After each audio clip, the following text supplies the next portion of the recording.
In a compelling turn of events, U.S. Secretary of State Marco Rubio has expressed optimism that a ceasefire between Russia and Ukraine could materialize within days contingent upon Russia's agreement. Speaking to reporters during a refueling stop in Ireland on Wednesday, Rubio articulated a vision of a world where neither side is shooting at each other and emphasized the importance of initiating dialogue following years of conflict. His comments come as he prepares to engage with foreign ministers from the group of 7 G7 nations in Canada, where discussions will center on strategies to foster peace in Ukraine. Rubio's remarks underscore a renewed diplomatic push following a series of high-stakes meetings, including one earlier this week in Jeddah, Saudi Arabia, with Ukrainian officials. There, an American proposal for a 30-day interim ceasefire was reportedly agreed upon pending Russian approval. If their response is no, it would be highly unfortunate and it'd make their intentions clear, Rubio stated, emphasizing the urgency of the situation. The backdrop to these developments is the ongoing war, which began in 2014 with Russia's annexation of Crimea and escalated into a full-scale invasion in 2022. The conflict has led to dire humanitarian consequences, and Rubio's goal at the G7 meeting is to unify member states, Britain, Canada, France, Germany, Italy, and Japan, around a collective call for peace talks. A perfect statement would be that the United States has done a good thing for the world in bringing this process forward, he said, urging Russia to consider an end to hostilities to alleviate suffering. While Rubio aims to foster cooperation among G7 allies, he must navigate the tumultuous waters created by President Trump's recent trade policies, including the imposition of tariffs on aluminum and steel that have strained relations with Canada and the European Union. Canadian Foreign Minister Melanie Joly has made it clear that tariffs will be a central topic of discussion. In every single meeting I will raise the issue of tariffs to coordinate a response with the Europeans, she asserted, reflecting the tense atmosphere as Rubio arrives for the summit. Despite the potential for friction, Rubio downplayed concerns about facing an unfriendly reception. He characterized the G7 meeting as an opportunity to address mutual interests rather than a forum for contentious issues. That's not what we're going to be discussing at the G7, he remarked, seeking to shift focus back to the imperative of peace in Ukraine and broader security guarantees. The G7 ministers are expected to deliberate on several key issues, including the need for security assurances for Ukraine and the implications of European sanctions on Russia. As the geopolitical landscape continues to evolve, the outcome of these discussions will be pivotal not only for the future of Ukraine but also for the integrity of U.S. alliances. Looking ahead, the dynamics of international relations are shifting under the weight of Trump's policies. While Rubio aims to present a unified front at the G7, the underlying tensions, exacerbated by trade disputes and Trump's controversial rhetoric, pose significant challenges. As the world watches, the coming days will be crucial in determining whether a pathway to peace can be forged in Ukraine and how the G7 nations will respond to the shifting landscape of U.S. foreign policy, in a move that is likely to reshape military legal practices. U.S. Defense Secretary Pete Hegseth is set to initiate a comprehensive overhaul of the Judge Advocate General's Corps JAG as part of his broader strategy to relax the constraints imposed by the laws of armed conflict. This significant shift comes after Hegseth's recent dismissals of several high-ranking military lawyers, signaling a new direction for military legal counsel aimed at enabling more aggressive tactics on the battlefield. Sources close to the situation reveal that Hegseth has entrusted his personal lawyer Tim Parlatore with reforming the JAG Corps. Parlatore, a former naval officer with a history of high-profile legal defense, most notably for Donald Trump regarding classified documents, and former Navy SEAL Eddie Gallagher on war crimes charges, has been commissioned as a Navy commander to lead this initiative.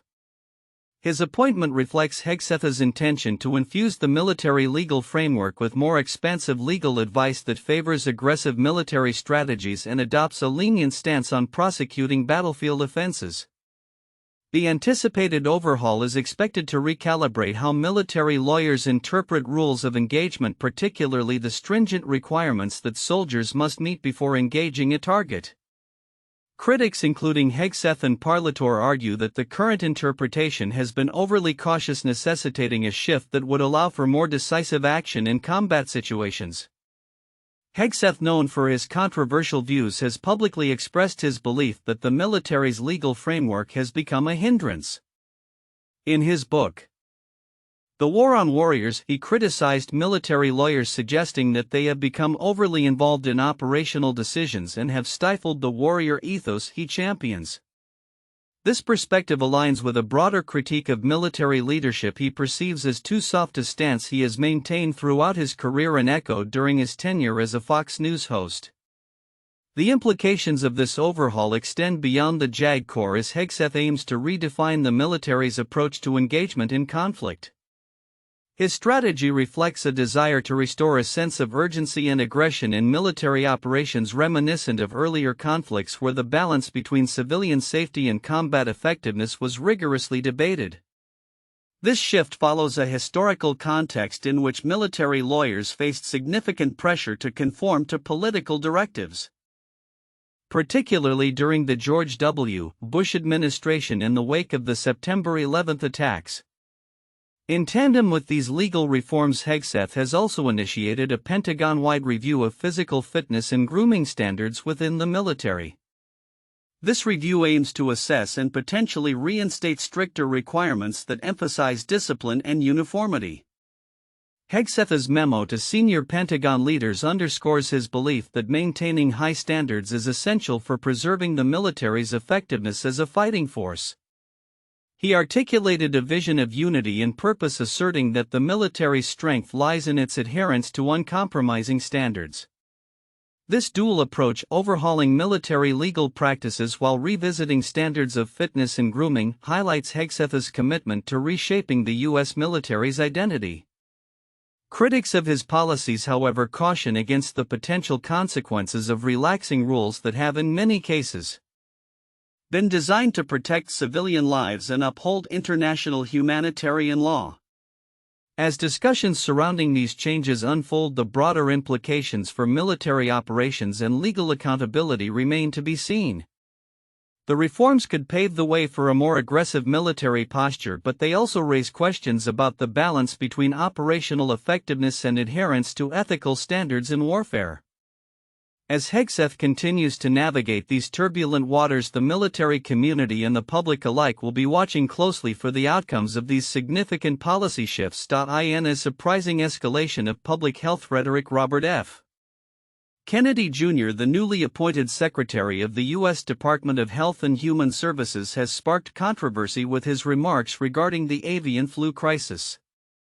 During a recent appearance on Fox News, Kennedy warned that vaccinating birds against avian influenza could transform them into mutation factories, complicating efforts to control the virus that has already led to significant animal culling and economic impact in the poultry industry. Kennedy characterized the avian flu as endemic among wild bird populations, which poses a persistent challenge for domestic flocks. He asserted avian flu will never be eradicated and emphasized the risks associated with using vaccines that do not provide sterilizing immunity. If you vaccinate with a leaky vaccine, in other words a vaccine that does not absolutely protect against the disease, you turn those flocks into mutation factories.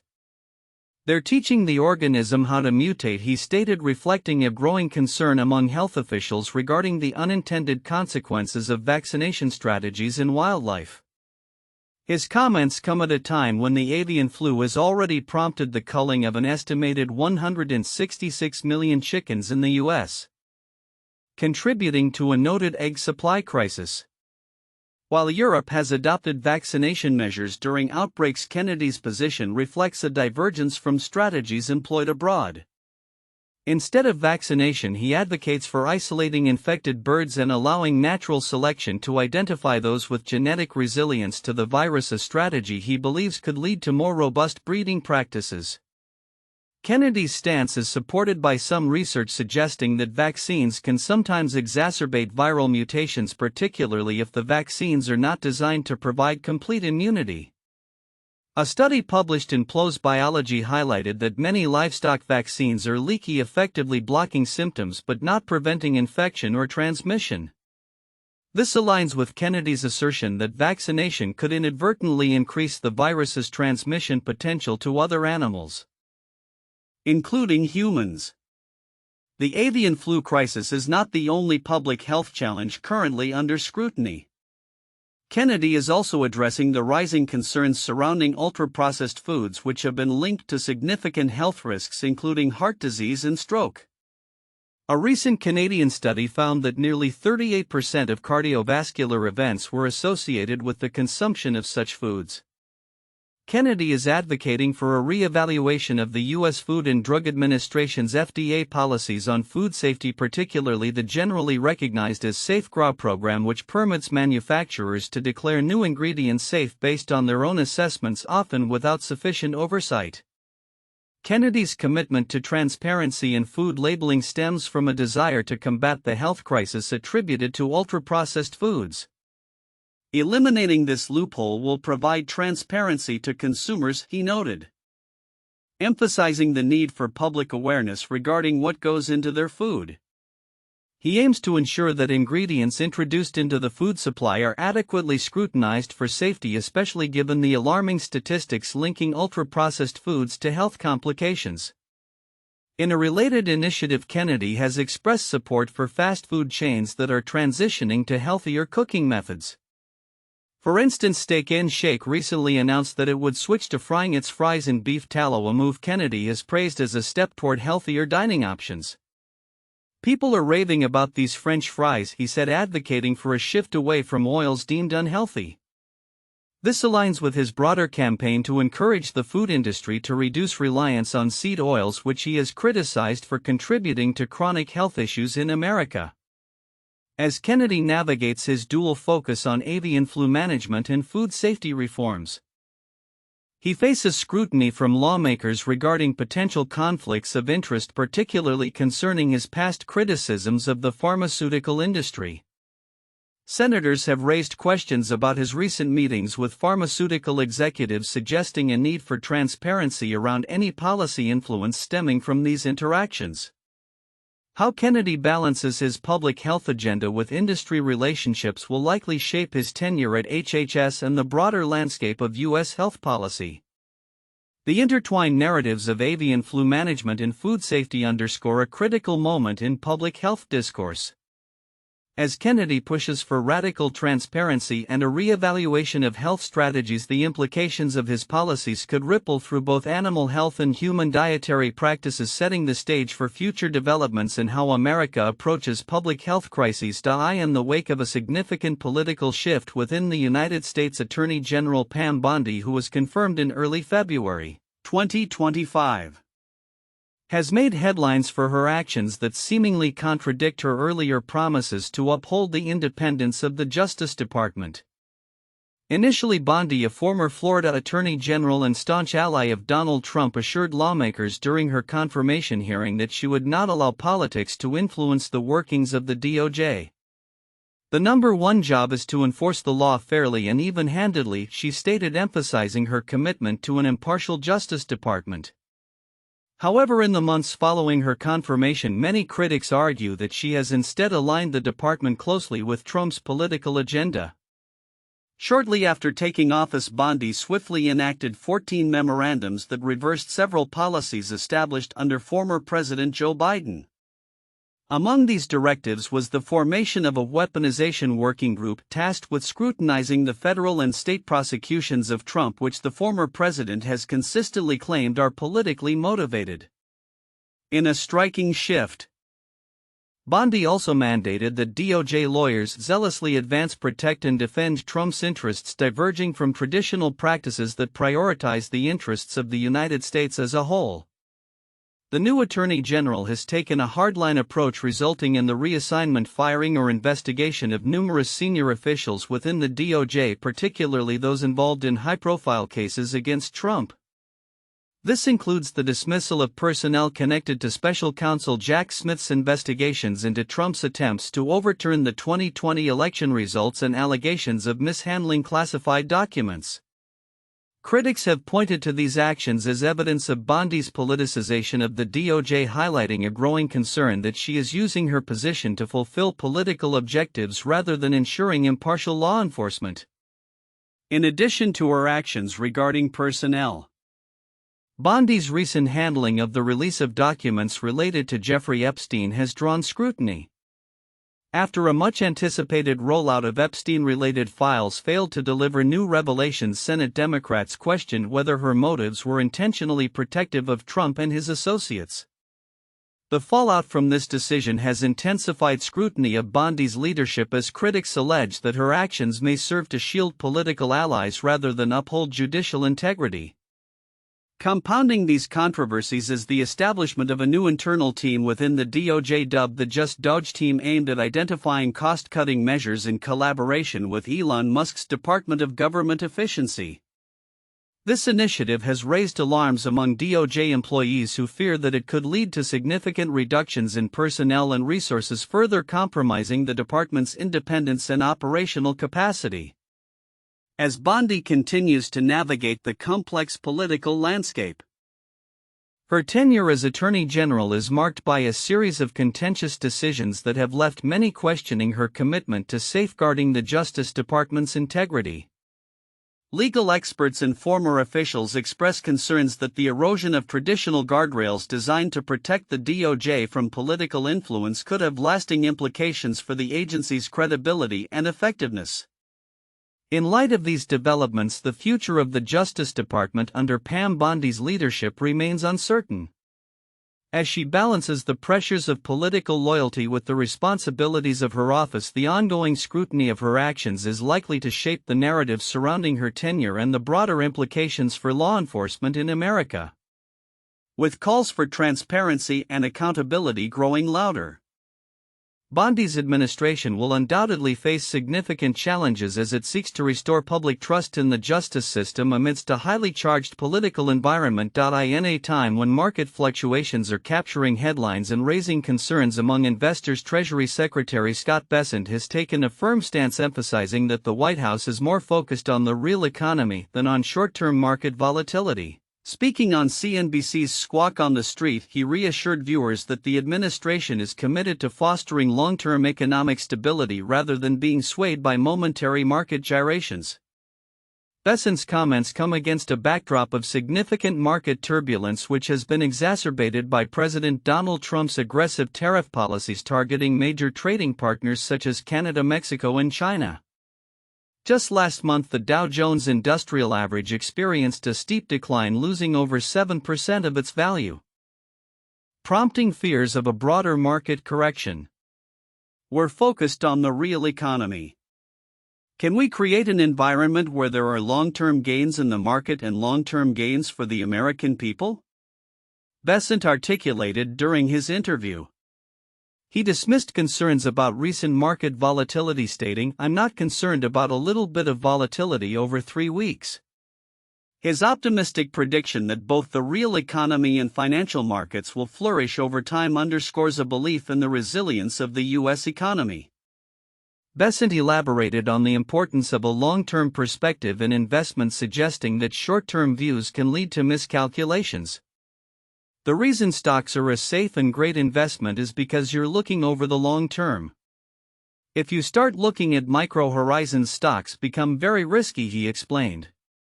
This philosophy aligns with the administration's broader economic strategy, which aims to implement policies that yield sustainable income and job growth. The Treasury Secretary's remarks were timely, coinciding with the Bureau of Labor Statistics report showing that wholesale inflation remained flat in February, falling short of Wall Street's expectations for a 0.3% increase. This news, along with a slight decline in the consumer price rate reported earlier, provided a glimmer of hope amid fears that tariffs could intensify inflationary pressures. Bessent noted, "Maybe the inflation is getting under control and the market is going to have some confidence in that." As the market continues to navigate the complexities of trade relations and economic policy, Bessent's assurances reflect a strategic approach that prioritizes systemic economic health over transient market reactions. The administration's focus on implementing sound policies is designed to create a foundation for sustained growth which, according to Bessent, would benefit both the economy and individual Americans.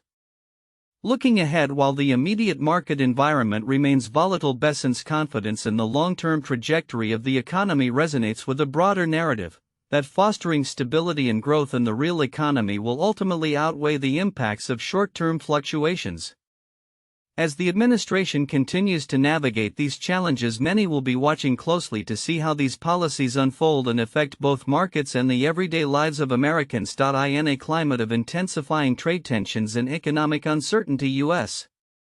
Commerce Secretary Howard Lutnick has emerged as a vocal defender of President Donald Trump's controversial tariff policies.